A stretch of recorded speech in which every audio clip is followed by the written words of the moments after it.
Cockpit के भीतर अचानक एक खौफनाक सायरन गूंज उठा। लाल चेतावनी लाइटें ऐसे चमकने लगी जैसे पूरा केबिन खून में डूब गया हो। सामने लगे पैनल पर एक शब्द बार बार जल बुझ रहा था, इंजन फायर। मानव की उंगलियां स्टीयरिंग पर कस गईं। पसीना उसकी हथेलियों में भर चुका था, लेकिन दिमाग अब भी रफ्तार से काम कर रहा था। उसने झटके से ऑटो पायलट हटाया और विमान को संभालने की आखिरी कोशिश की। पीछे बैठी आरवी की सांसें टूटने लगीं। सानवी खिड़की से बाहर झांकते हुए कांप रही थी। कुछ मिनट पहले तक सब कुछ किसी सपने जैसा था। ये साल 1952 था। मानव एक युवा और साहसी पायलट अपनी बहन आरवी और उसके दोस्त सानवी को जन्मदिन के तोहफे में आसमान की सैर करा रहा था।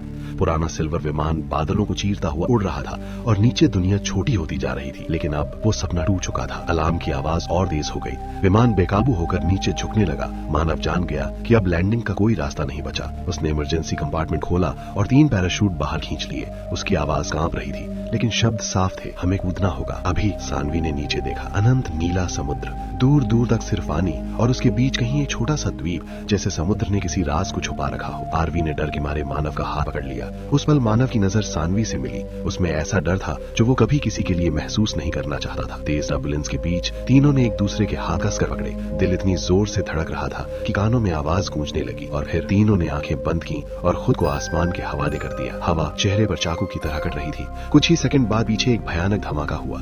विमान आग के गोले में बदल चुका था। जलते हुए टुकड़े आसमान से टूटकर गिरने लगे। अगले ही पल वे समुद्र से टकराए। ठंडा पानी शरीर को सुन्न कर रहा था, लेकिन इंसान की जिंदा रहने की इच्छा उससे भी ज्यादा मजबूत थी। मानव ने तुरंत सानवी को संभाला। आरवी ने मानव को पकड़ा। पास ही विमान का एक तैरता हुआ हिस्सा आ गया, जिसे पकड़कर तीनों लहरों से जूझने लगे। समुद्र बेरहम था। हर लहर उन्हें दूर खींच रही थी। घंटों तक मौत और उम्मीद के बीच लड़ाई चलती रही और फिर जैसे किस्मत ने करवट बदली, लहरों का रुख बदलने लगा। अंत में आखिरी ताकत जुटाकर तीनों उस अनजान द्वीप के किनारे गिर पड़े। घना जंगल, अजीब आवाजें और नम मिट्टी की गंध। वे जिंदा तो थे, लेकिन ये जगह किसी भी आम दुनिया का हिस्सा नहीं लग रही थी। किनारे पर गिरते ही तीनों की सांसें टूट चुकी थीं। शरीर थकान से जवाब दे चुका था, लेकिन जिंदा होने का एहसास उन्हें जमीन से चिपकाए हुए था। मानव ने भारी सांसों के बीच चारों ओर नजर दौड़ाई। सामने घना जंगल था, इतना घना कि सूरज की रोशनी भी जमीन तक पहुंचने में हिचक रही थी। हवा में नमी थी और मिट्टी से एक अजीब सी सड़ी सी गंध उठ रही थी, जैसे ये जमीन बहुत कुछ छुपाए बैठी हो। आरवी कांपती हुई बोली, हम सच में बच गए। मानव ने सिर हिलाया, लेकिन उसकी आंखों में कोई राह नहीं थी। सानवी चारों तरफ देख रही थी। पेड़ों के बीच से आती अनजानी आवाजें उसके दिल की धड़कन और तेज कर रही थी। ये जगह सुरक्षित नहीं लग रही थी। तीनों लड़खड़ाते हुए जंगल की ओर बढ़े। हर कदम पर टहनियां टूटती, पत्ते सरसराते और ऐसा लगा जैसे कोई उन्हें देख रहा हो। तभी सानवी का पैर किसी नरम चीज से टकराया। उसने झुकर देखा। मिट्टी में आधा दबा हुआ एक पुराना कपड़ा, फटा हुआ, सड़ा हुआ, जैसे किसी ने इसे पहनकर कभी वापसी नहीं की हो। तीनों एक दूसरे का चेहरा देखने लगे। ये साफ था, वे यहाँ पहले नहीं आए थे। थोड़ी दूर आगे एक छोटी सी गुफा दिखी। अंदर कुछ पुरानी चीजें पड़ी थी। एक टूटा बैग, जंग लगी मछली पकड़ने की लाइन और लकड़ियों का ढेर। मानव समझ गया कि ये जगह कभी किसी का सहारा रही होगी, लेकिन अब वो इंसान कहाँ है, इसका जवाब वहाँ नहीं था। शाम ढलने लगी। आसमान नारंगी से गहरा नीला हो रहा था। मानव ने फैसला किया कि रात यहीं बितानी होगी। बिना खाए पिए तीनों गुफा में बैठ गए। जंगल की आवाजें रात के साथ और डरावनी हो गईं। कभी भारी कदमों की आहट, कभी दूर से आती अजीब गुर्राहट। आरवी डर के मारे मानव के पास सिमट गई। सानवी की आंखें खुली थीं, नींद कोसों दूर। मानव पूरी रात सोया नहीं। कभी गुफा के बाहर झांका, कभी दोनों को देखकर खुद को मजबूत करता। वो जानता था अगर वो टूट गया तो सब टूट जाएगा। अगली सुबह भूख और प्यास ने हालात और खराब कर दिए। समुद्र का खारा पानी पीने लायक नहीं था। तलाश के दौरान मानव को कुछ नारियल के पेड़ दिखे। मुश्किल से वो एक पेड़ पर चढ़ा और नारियल तोड़ लाया। मीठा पानी गले में उतरते ही तीनों में थोड़ी जान लौटी। उसी दिन उन्हें पास ही बहते पानी की आवाज सुनाई दी। एक छोटा सा झरना और उसके पास एक तालाब जिसमें मछलियां तैर रही थीं। उम्मीद की एक हल्की सी किरण जगी, लेकिन आग जलाने का कोई साधन नहीं था। आखिरकार भूख के आगे हार मानकर उन्हें कच्ची मछली खानी पड़ी। रात फिर आई। इस बार आवाजें और पास थीं। झाड़ियों के हिलने से जमीन तक कांप रही थी। मानव ने धीमी आवाज में कहा, डरो मत, जब तक मैं हूँ। लेकिन जंगल की खामोशी बता रही थी ये सिर्फ शुरुआत थी। अगली सुबह जंगल असामान्य रूप से शांत था। न कोई पक्षी, न कीड़े मकोड़ों की आवाज। ऐसा लग रहा था जैसे पूरी प्रकृति सांस रोके उन्हें देख रही हो। मानव को ये खामोशी सबसे ज्यादा डरावनी लगी। उसने चारों ओर नजर घुमाई और धीरे से बोला, आज हम द्वीप का और हिस्सा देखेंगे। यहीं बैठे रहे तो भूख हमें मार देगी। तीनों धीरे धीरे आगे बढ़े। जमीन पर पड़े पत्तों पर अजीब से निशान थे, गोल, गहरे और भारी। ये किसी जानवर के पंजों जैसे नहीं लग रहे थे। सानवी ने घबरा कर कहा, ये इंसान के भी नहीं है। आरवी की पकड़ अपने भाई के हाथ पर और कस गई। कुछ दूरी पर उन्हें एक पुरानी टूटी फूटी झोपड़ी दिखी। लकड़ियां सड़ चुकी थीं, लेकिन ढांचा अब भी खड़ा था। अंदर बिखरा सामान बता रहा था कि यहाँ कोई लंबे समय तक रहा होगा। दीवारों पर सूखे हाथों के निशान थे, जैसे किसी ने जाते जाते आखिरी बार सहारे के लिए दीवार पकड़ी हो। मानव को वहाँ एक जंग लगा चाकू,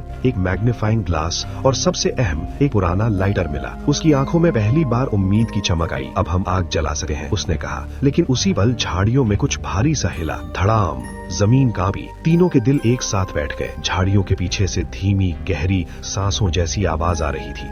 ये किसी जानवर की नहीं लग रही थी और ना ही इंसान की। मानव ने बिना पीछे देखे कहा, भागो। वे तीनों जान बचाकर दौड़ पड़े। गीली जमीन पर पैर फिसल रहे थे, सांसें बेकाबू थीं। पीछे से टहनियों के टूटने और भारी कदमों की आवाज साफ सुनाई दे रही थी। कोई बहुत बड़ा, बहुत भारी उनके पीछे था। भागते भागते वे समुद्र किनारे पहुंच गए और रेत पर गिर पड़े। जब उन्होंने पीछे देखा, जंगल फिर से शांत था, बहुत शांत। लेकिन जमीन पर बड़े बड़े पैरों जैसे निशान साफ दिख रहे थे। सानवी की आवाज कांप रही थी, यहाँ रहना मौत है, हमें निकलना होगा। उस शाम उन्होंने झोपड़ी से मिली चीजों से एक बड़ा सिग्नल फायर बनाया। जैसे ही अंधेरा गहराया, मानव ने लाइटर जलाया। आग की लपटें उठी और काला धुआं आसमान में फैल गया। हवा तेज थी, आग लड़खड़ा रही थी, लेकिन उम्मीद जिंदा थी। तभी जंगल से एक चीख गूंजी, न जानवर की न इंसान की, कुछ ऐसा जो दिल के अंदर तक घुस गया। आरवी रो पड़ी। सानवी ने कान बंद कर लिए। मानव ने कांपते हाथों से आग को और ऊंचा किया और कई घंटों बाद समुद्र की गहराई में एक हल्की रोशनी चमकी। एक जहाज। उम्मीद वापस लौट आई थी,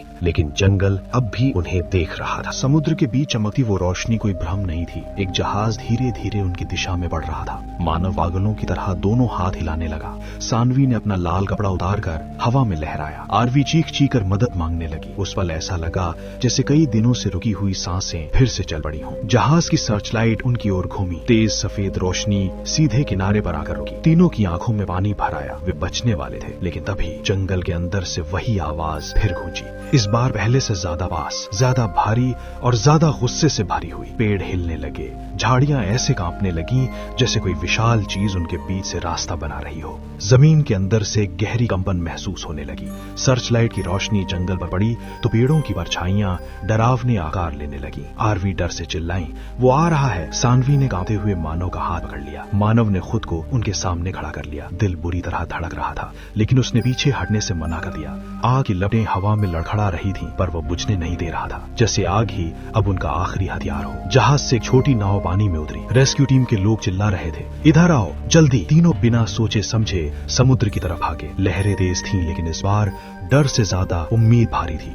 जैसे ही वे पानी में उतरे, जंगल से एक जोरदार गर्जना हुई। इतना भयानक शोर की हवा तक थर्रा गई। पेड़ों के पीछे कुछ बहुत बड़ा हिला, लेकिन सर्च लाइट और लोगों की आवाजों के सामने वो अंधेरे में ही सिमटा चला गया। नाव किनारे लगी मजबूत हाथों ने एक एक करके तीनों को खींच लिया। सानवी ने नाव में बैठे ही आरवी को कसकर पकड़ लिया। आरवी फूट फूट कर रोने लगी। मानव की आंखें भी भर आईं, लेकिन वो कुछ बोल नहीं पाया। नाव जहाज की ओर बढ़ने लगी। पीछे मुड़कर देखने पर द्वीप धीरे धीरे अंधेरे में डूबता जा रहा था। जंगल अब भी शांत खड़ा था, जैसे कुछ हुआ ही ना हो। लेकिन मानव जानता था वो शांति झूठी थी। जहाज पर चढ़ते ही तीनों जमीन पर बैठ गए। शरीर कांप रहा था, कपड़े गीले थे, लेकिन वे जिंदा थे। सानवी ने धीमी आवाज में कहा, हम सच में निकल आए। मानव ने दूर क्षितिज की ओर देखा, जहां द्वीप अब एक साया बन चुका था। उसकी आंखों में सिर्फ एक सवाल था, क्या उस जगह ने उन्हें जाने दिया या बस छोड़ दिया। जहाज धीरे धीरे आगे बढ़ रहा था। इंजन की गूंज समुद्र की लहरों में घुल रही थी। पीछे वो द्वीप अब धुंध में छिप चुका था, जैसे कभी था ही नहीं। सर्च लाइट बंद हो चुकी थी, लेकिन मानव की आंखों में अब भी वही अंधेरा तैर रहा था। सानवी जहाज के डेक पर चुपचाप बैठी थी। नमकीन हवा उसकी गीले बालों से टकरा रही थी। आरवी उसकी गोद में सिर रखे सो गई थी। थकान और डर ने आखिरकार उसे सुला दिया था। मानव कुछ दूरी पर खड़ा क्षितिज को देख रहा था।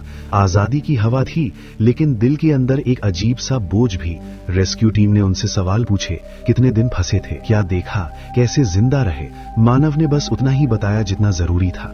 उसने उस आवाज का जिक्र नहीं किया, उन पैरों के निशानों का नहीं, और उस एहसास का तो बिल्कुल नहीं कि वे अकेले नहीं थे। सुबह होते होते जहाज मुख्य रास्ते में आ चुका था। सूरज की पहली किरणें समुद्र पर पड़ते ही सब कुछ सामान्य लगने लगा, जैसे वो द्वीप सिर्फ एक डरावना सपना हो। लेकिन जब आरवी ने पूछा, भैया वो आवाज क्या थी, मानव के पास कोई जवाब नहीं था। सानवी धीरे से बोली, कुछ जगहें होती हैं जो इंसानों के लिए नहीं बनी होती। मानव ने उसकी तरफ देखा। पहली बार उसे लगा कि शायद सानवी भी वही समझ रही है जो वो समझ चुका था। कुछ दिन बाद वे सभ्यता में लौट आए। अस्पताल, बयान, खबरें, सब कुछ हुआ। अखबारों में लिखा गया चमत्कारी बचाव। लोगों ने इसे किस्मत कहा।